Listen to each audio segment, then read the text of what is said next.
అమెరికాలో Epstein files ఆరోపణల నుంచి తప్పించుకొని తన పదవిని రక్షించుకోవడానికే డొనాల్డ్ ట్రంప్ ఇరాన్ యుద్ధాన్ని తీసుకొచ్చారు అని ఈరోజు అమెరికన్స్ అంతా నమ్ముతున్నారని తెలిసింది. ఎందుకంటే డ్రాప్ సైట్ నెట్వర్క్ అనే ఒక నిర్వహించిన ఒక పోల్‌లో డ్రాప్ సైట్ నిర్వహించిన ఒక పోల్‌లో 52% మంది అమెరికన్స్ ఎప్‌స్టీన్ ఫైల్స్ నుంచి తప్పించుకోవడానికే డొనాల్డ్ ట్రంప్ ఇరాన్ యుద్ధం చేసుకొచ్చాడని నమ్ముతున్నారు. 40% ఏంటంటే కాదు అని చెప్తున్నారు. ఈవెన్ డెమోక్రటిక్ పార్టీలో అంటే అపోజిషన్ పార్టీలో 81% మంది ఎప్‌స్టీన్ ఫైల్స్‌ని తప్పించుకోవడానికి డొనాల్డ్ ట్రంప్ ఇరాన్ యుద్ధం అంటున్నారు.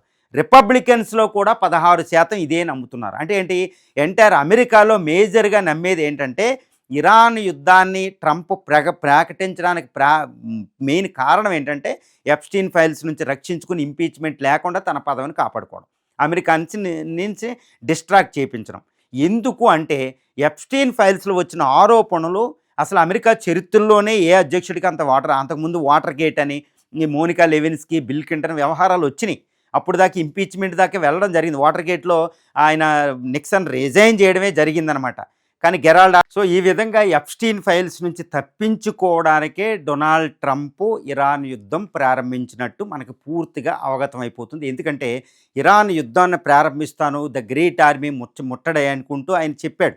కానీ పెంటగాన్ కూడా దానికి వ్యతిరేకించింది. ఇరాన్ మీద యుద్ధం చేయొద్దు, ఎందుకంటే ఇరాన్లో నువ్వు పెట్టుకున్న లక్ష్యాల్లో ముఖ్యంగా ప్రభుత్వం మార్పిడి అనేది అసంభవం, అది చాలా కష్టం.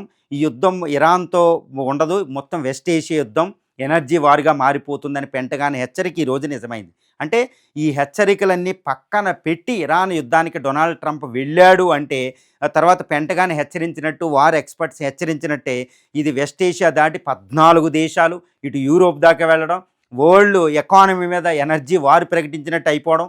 అంటే ఇప్పుడు ఇరాన్ని లొంగ తీసుకోలేకపోవడం, ఇరాన్ అటాక్ చూస్తే అమెరికాని తట్టుకోలేని విధంగా ఉండడం, హర్మూజ్ స్ట్రైట్ క్లోజ్ అవ్వడం. అంటే ట్రంప్ ఇవన్నీ పక్కన పెట్టి తన పదవిని రక్షించుకోవడానికే ఇరాన్ యుద్ధంకి వెళ్ళాడనేది మనకి ఇక్కడ అవగతమైపోతుంది. ఇప్పుడు ఈ అమెరికా ఏంటంటే ఇది ఘోరమైన చరిత్రలోనే ఘోరమైన అవమానంగా ఇది మిగిలిపోబోతుంది. తర్వాత ఇజ్రాయెల్ విలవెల్లాడుతుంది. 14 గల్ఫ్ కంట్రీస్ ఎనర్జీ అంతా నాశనం అయిపోతుంది. ఇప్పుడు లఫానీ అని, సౌత్ పార్స్ అనేవి మండిపోతున్నాయి. కాబట్టి ఈ ట్రంప్ తన పదవిని రక్షించుకోవడానికి ఇంపీచ్మెంట్, ఎప్‌స్టీన్ ఫైల్స్ నుంచి ఇంపీచ్మెంట్ ప్రాసెస్ని ఆపడానికి ఆయన చేస్తున్న యుద్ధం చరిత్రలోనే ఘోరాతి ఘోరమైన యుద్ధం. రెండవ ప్రపంచ యుద్ధం తర్వాత జరుగుతున్న మేజర్ వార్గా చెప్పుకోవచ్చు. అంటే ట్రంప్ తన పదవి కోసం చేస్తున్న పెద్ద వార్ అని అమెరికన్సే నమ్ముతున్నారంటే ప్రపంచం అయితే పూర్తిగా నమ్ముతుందనేది మనం చెప్పుకోవచ్చు.